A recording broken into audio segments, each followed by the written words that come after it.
텃밭을 일굴 때 농약을 안 쓰잖아요. 쓰는 분도 계시겠지만은 먹는 음식에 농약을 치는 사람은 거의 없을 겁니다. 그러니까 농약이 없다는 점에서는 플러스. 그런데 텃밭을 교통량이 아주 많은 곳에 텃밭을 일구는 것은 별로 권장드리고 싶지가 않습니다. 매연에는 폴리 아로마틱 하이드로카본이라고 부르는 PAH가 많이 있을 수가 있어요. 그래서 이런 거름이 공장에서 나오는 매연, 그리고 이제 자동차 배기가스에서 나오는 이 PAH 이런 것들이 텃밭에서 가꾸는 들깨 같은데 표면에 들러붙게 되면은 내가 농약 안 치고 길렀더니 채소에 이파리에 PAH가 있다면 그거는 더 끔찍한 일이죠. 그러니까 텃밭을 일굴 때는 공해나 매연의 요소로부터 멀리 떨어진 곳에서 하는 것이 좋겠습니다. 미국에 있는 과학자들이 과일과 채소를 어떻게 하면 깨끗하게 농약 없이 만들 수 있을까 그런 연구를 좀 해봤는데 식초 10% 우리가 마트에서 살 수 있는 식초 원액이에요. 또 베이킹 소다를 10% 정도 맞춰서 과일을 두고 또 락스 같은 거 또 물 이런 것에 20분씩 담궈봤는데 해보니 식초가 가장 많이 농약을 제거할 수 있었고 그 다음에 베이킹 소다 그 다음에 락스나 물 이런 정도인데 농약이 어디에 있을까? 맨 바깥쪽 부분에 있을 겁니다. 그러니까 마트에서 파는 식초를 그대로 쓰고 거기에 사과 같은 과일을 담아 놓고 그 다음에 고무장갑 같은 걸 낀 다음에 표면을 스펀지로 세게 문질러서 닦아내는 거죠. 그러고는 이제 한 20분 정도 두는 거예요. 과일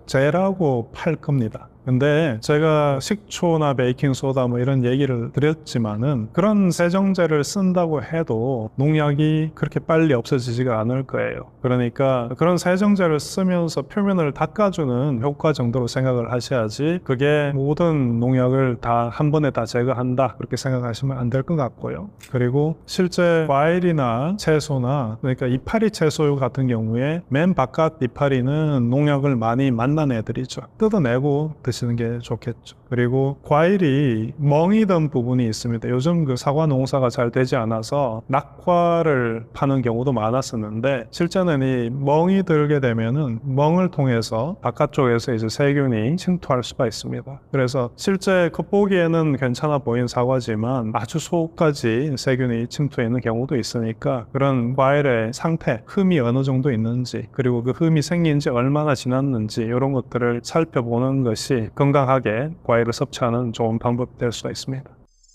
많은 분들이 락스가 세척을 위해서 있다라고 생각을 하는데 락스는 세척용은 아닙니다. 락스는 세균을 죽이는 살균제 역할을 하는 것이에요. 그래서 락스나 과사나 수소나 이런 것들은 살균하는 데 쓰는 것이다 라는 생각을 하시면 좋을 것 같아요. 그래서 절대로 락스로 농약을 씻어낸다 이런 생각은 안 하시는 게 맞습니다.